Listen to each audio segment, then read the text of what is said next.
जय हिंद दोस्तों, मेरे चैनल डिफेंस तक में आप सभी का स्वागत है। अनंतनाग के कोकेर नाग में जो है वो पिछले 3 दिनों से इनकाउंटर चल रहा है। भारत को 3 अहम झटके लगे हैं, जिसमें कर्नल मनप्रीत की बात करें, हम मेजर आशीष की बात करें या फिर डीएसपी भट्ट की बात करें। तीनों बड़े अहम झटके थे जो परसों लगे थे, लेकिन उसके बाद लगातार सर्च और कॉर्डन जो है वो वहाँ पर जारी है।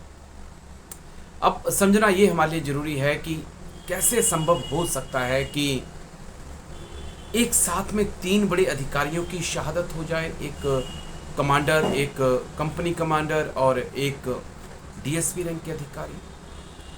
दरअसल एक फौजी होने के नाते जो चीज़ें मैं समझ पाया हूँ, मुझे लगता है कि एक ट्रैप आतंकियों ने बिछाया था, एक ट्रैप बचाया था। गलत जानकारी, गलत सूचना,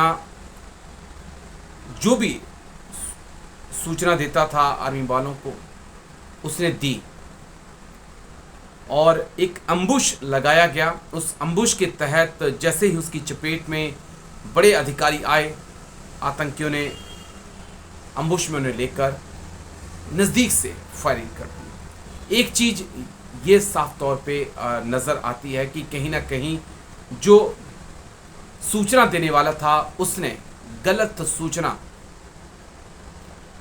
भारतीय सेना तक पहुंचाई थी।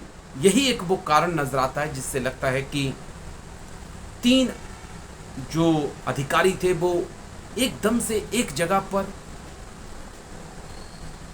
उनकी शहादत हो जाती है। तो एक पॉइंट ये बड़ा अहम है। दूसरा जो चीज़ें निकल के सामने आई हैं, कहा जा रहा है कि कुछ बुलेट्स ऐसी इस्तेमाल की गई हैं जो बुलेट प्रूफ को भी फाड़कर आगे जा सकती हैं। यानी कि क्या स्टील बुलेट का इस्तेमाल किया गया, क्या कोई ऐसी राइफल आतंकियों के पास आ चुकी है जिसका इस्तेमाल जो है उन्होंने कश्मीर में किया और उसका राउंड इतना मजबूत है कि वो बुलेट को भी फाड़ के आगे जा सकती है। शायद कुछ ऐसे सवाल हैं जिनका जवाब आने वाले वक्त में ज़रूर हमें मिलेगा। इनकाउंटर ख़त्म होने के बाद जो है चीज़ों की पहचान होगी कि क्या कुछ साजिश रची गई थी। लेकिन पहली दृष्टि में जो चीज़ें नज़र आ रही हैं वो यही आ रही है कि आतंकियों ने एक अम्बुश लगाया था। पहले गलत सूचना सेना तक पहुंचाई गई, फिर एक अम्बुश लगाया और उस अम्बुश के ट्रैक में जो है ये 3 बड़े अधिकारी आ गए। अब अनंतनाग में इनकाउंटर चल रहा है और लगातार घेरा जो है उसे मजबूत किया जा रहा है। लगातार आतंकियों को घेरने की कोशिश की जा रही है। घेरा सिमटता जा रहा है और आतंकी भी अब जंगल के अंदर सिमटते जा रहे हैं। ये कोई पहला मामला नहीं है दोस्तों। 2020 में भी कुछ इसी प्रकार से एक ट्रैप लगाया गया था, जहां पर हमारे एक कर्नल साहब और दूसरे बड़े अधिकारी शहीद हुए थे। तो जब आप सीआई ऑपरेशंस में होते हैं तो आपको अम्बुश और काउंटर अम्बुश के साथ साथ जो आपको सूचना देता है आतंकियों के बारे में, उसकी सूचना पर सोच समझ के विश्वास करना होता है। तो क्या ये एक ट्रैप में तमाम अधिकारी फंस गए थे, ये एक बहुत बड़ा सवाल है। और साथ ही में कब तक हम इस शहादत को सहते रहेंगे, कब तक हमारे वीर जवान शहीद होते रहेंगे, कब तक हम रोते रहेंगे और वो सरहद के पार मुस्कुराते रहेंगे। 9 साल पहले हमने सत्ता में बीजेपी की सरकार को इसलिए बैठाया था क्योंकि उन्होंने एक वादा किया था कि हम एक के बदले 9 सर लेकर आएंगे। लेकिन जिस वक्त जवानों की शहादत हो रही थी, उस वक्त बीजेपी हेडक्वार्टर में जश्न मनाया जा रहा था। उससे अगले दिन प्रधानमंत्री मोदी, उनके तमाम मंत्री मध्य प्रदेश से लेकर छत्तीसगढ़ तक चुनाव प्रचार कर रहे थे। बेशर्मी की हद होती है।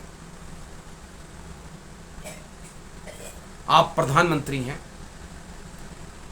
आप इस देश के पिता के समान हैं। परिवार का कोई एक सदस्य चला जाए, परिवार के 3 सदस्यों को गोली लग जाए, वो शहीद हो जाएं और आप जाके प्रचार करें तो दुख होता है। इस बैटलफील्ड को चेंज करने की ज़रूरत है। शायद अब वो वक्त आ चुका है कि इस बैटलफील्ड को जम्मू कश्मीर से चेंज कर कर अब पीओके पाकिस्तान ले जाने की ज़रूरत है। हमें इजराइल से सीखना होगा, हमें अमेरिका से सीखना होगा कि आप हमारे एक भी नागरिक, एक भी जवान के ऊपर अगर हमला करेंगे, उसकी जान लेंगे, तो हम एक के बदले 10 की जान लेके दिखा देंगे। ऐसी सत्ता की क्या मजबूरियां हैं कि वो पाकिस्तान के नाम पर वोट तो मांग सकती है, लेकिन पाकिस्तान के ऊपर एक्शन नहीं ले सकती। उम्मीद आज यही है कि अनंतनाग का जो एनकाउंटर है वो आज खत्म होगा। जो 3 से 4 आतंकी हैं उन्हें हुरों के पास पहुंचाया जाएगा और साथ ही साथ पाकिस्तान को एक कड़ा सबक सिखाया जाएगा, क्योंकि लातों के भूत बातों से नहीं मानते।